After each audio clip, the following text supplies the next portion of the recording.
Alright, this is one day later after updating you guys on this Yz engine and project. And so I was like, before I order anything, I gotta take this cover off, because if there's shit missing, if gears are fucked up, then it's definitely good to check that out before you start ordering shit up. So, to my expectation, I opened it up, and there was no power valve governor is what they call it. And that connects to this back of this case right here. See that little lump right there? So it goes in that bearing, and then that rod moves that bracket, whatever that piece is called. Ended up getting a new one of these, and I got a used one for like 20 bucks. And the only thing I'm concerned about is the little gouges in there. I think I'm gonna be fine because it sits on the lip. It doesn't actually go in all the way, so that should be fine. That's why it's always good to take these off if you're ordering something in here. Made sure everything else was there underneath. So yeah, that's something you definitely want to do before ordering parts. Make sure everything's good, the gears are good, you're not missing anything. That power valve governor is pretty much the problem with that revving out when you first start it, like to almost like wide open throttle is what's happening. So that explains everything.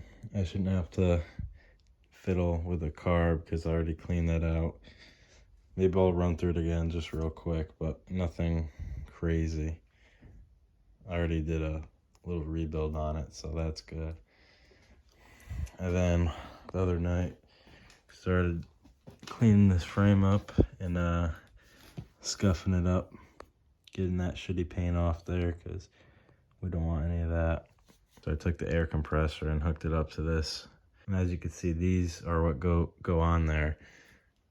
Not this exact one, but you can see this piece, and all that you do is just twist them on, throw them out once they're done, because you don't want anything too gritty or it'll strip it right down to metal, which it'll do sometimes when the air compressor gets up to a certain PSI, but really it's not a huge deal that you're at bare metal if you're repainting it anyway. I mean, I've seen people even just do bare metal frames, so yeah, I got all the parts for this thing, just ordered them up, and they should be here probably in a week or so. And I got everything for this bike for like 70 bucks, which is a steal, or that's at least how much I paid today. In total, if I had to guess, probably about like 150 bucks into it. Which is not bad at all, but you never know what you need. Like I'm still gonna need a chain and what else? Maybe a rear master cylinder. I got the rebuild for it, so if that doesn't work out, I'll end up getting a whole master cylinder like this piece right here. And then, like, you never know, because if you get that master cylinder, and obviously the new one will work, but you never know if the calipers are right or if the brake lines are all right. So that's another thing that you don't really have control over until after you start buying parts. So yeah, I mean, tires are good. Just got this front end here, just decided to leave it together because really there's no need to take off those forks or the wheel or anything, because I'm not doing anything with that. Yeah, so I'm pretty sure this isn't the correct plug. So I got the new OEM plug, or what it calls for. It's like a BR8 EG or something like that. And obviously that's one of the first steps you want to do. You want to get the right plug, because that piston could be slapping on it. It could cause it to run like shit, could cause it to run lean. You don't want any of that. So yeah, like I said, I got the parts, got the complete gasket set.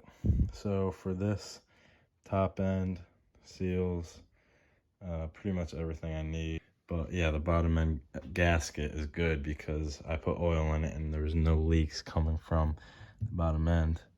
I flipped this engine up. Actually, I'll just do it for you guys right now. You can see I just tilted that engine so you can see under it. There's not one crack on this engine. Not one fucking crack. Not one little piece of JB Weld, which is really what you want when you look for these 2-stroke or even 4-stroke older engines, because usually they tend to have cracks and JB Weld and shit like that. You don't want any of that. He just did the crank on it. Just never got to really finish this project. I mean, he slapped everything in the bike. Everything was fucking loose. The forks were loose. The fucking shock linkage was loose. So that could be horrible if you fucking ride this thing and you just boop, dip down.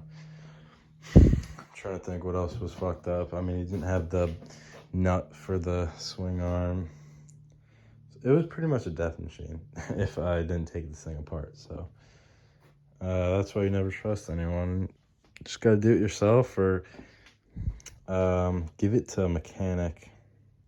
Not give it to a mechanic, but at least if you're buying something and a mechanic's done work to it, you know you could trust the guy. If it's just some normal old Joe who's fucking everything up, not putting parts that are needed to have a bike run, and not tighten bolts on it. I mean, there wasn't even an oil drain on this fucking thing, so it's like, never trust anyone in what you buy, especially, oh look, there's a missing bolt right there. But I mean, half of these bolts were cross-threaded too. Not half of them, but a good amount. So I'm gonna have to, if they don't thread in right, I'm gonna have to re-tap those, like these bolt areas. And then obviously this bolt in here broke off. So what I'm gonna have to do is drill that out and re-tap it, because I tried the reverse drill kit with a reverse drill and a extractor, and there's no luck with that. Sometimes you don't luck out with those, but yeah, I mean, it's just shit like that, like the bolt kit I may need too. And this project's gonna be nice. It's gonna be nice YZ. They always turn out nice, at least when I'm working on them. So yeah, that's gonna be it for the update on this Yz125 project, and a little update on where I'm at with the engine. Obviously, there's no need to split this bottom end.